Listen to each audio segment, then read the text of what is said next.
And folks, it's time for the Richard Fowler re-up. As always, we're getting the 365 from Capitol Hill with my girl, your girl, new friend, Miss Lauren Burke. Now, Lauren, I got to tell you, before we start the segment, you are quite a hit. People really love Lauren. Lauren's perspective on the Fowler show. That's good. That's good to hear. That's really good to hear. People are tweeting, people are commenting, I love where Lauren's coming from. And I'm like, so do we. So do we. Anyway, what do you got for us this week?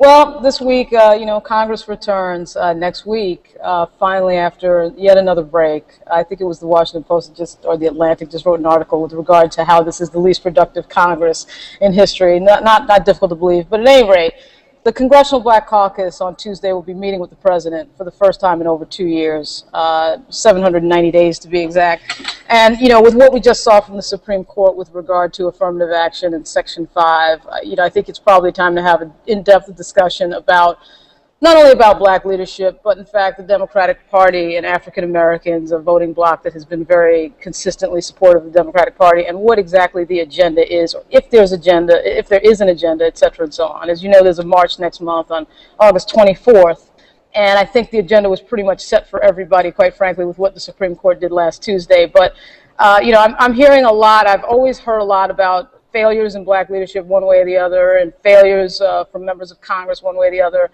And something's got to change because, we have the unemployment number coming out tomorrow. And this is a situation where just in 2011, the black unemployment rate, for example, was at a 28-year high.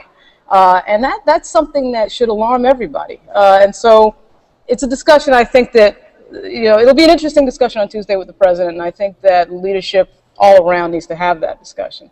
I think that's a great question, and I think we've heard, and I think those are those things where we've heard a lot of stuff from the left on this and the African American community who feels as though that their leaders aren't doing enough.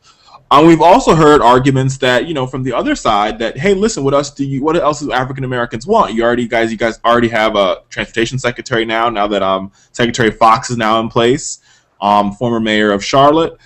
So. Where's the middle ground here? Where's the sweet spot, Lauren? Well, certainly the fact that the president selected Anthony Fox as the Secretary of Transportation is huge, along with the selection of Mel Watt to head as Housing Director, Federal Housing Director, which is something I think is frankly a job that is very important in light of the fact that there was a disproportionate amount of foreclosures on black families during the subprime mortgage crisis. But, the idea that there's got to be, I think, a more well-rounded discussion. And quite frankly, if you look at the way that power is wielded in Washington, any lobbying group, whether it's African Americans or Latinos or gays or any other group, the NRA, they have a power and an influence that right now African Americans do not have politically. And you're seeing them win on issues as a result.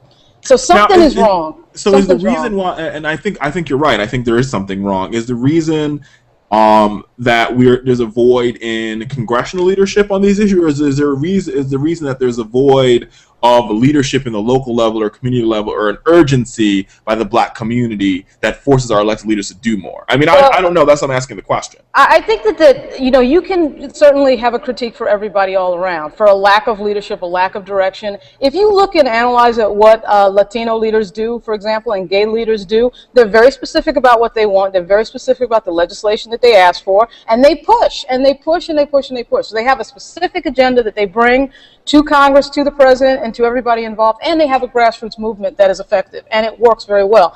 I would say that with black leadership, what's happening is that there hasn't been a very clear consensus about exactly what is wanted, what is needed, and so there's not a clear communication to the president and to Congress. This is what we want, this is what we need, a clear, consistent communication. Further, you do have the fact that this president has been very reluctant to directly address things that would be considered issues that predominantly affect black communities. There's definitely a reluctance at the White House with regard to that we don't see with regard to immigration, with regard to DOMA, et cetera, and so on.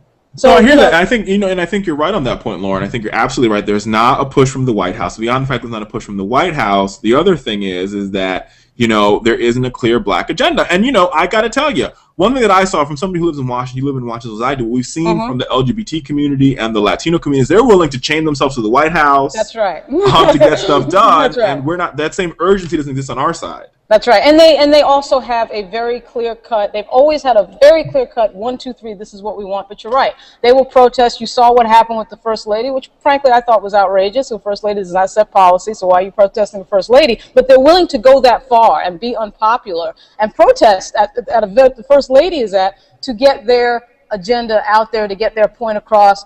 And I don't think that we have anybody in black leadership who's willing to do that. In black leadership, there's a dilemma, a big dilemma about whether or not to criticize this president publicly. People don't want to be unpopular in the black community. They don't want to be seen as the person who helped the Republicans criticize the president. So it's a question of, do you want to work for the black community or the constituency that you say you're working for, or do you want to criticize the president? That's the choice. People are choosing PR over helping 40 million Americans. You're completely right. People are choosing PR. We got to go. Lauren, we'll catch you next week at the same time. Lauren 365 from Capitol Hill.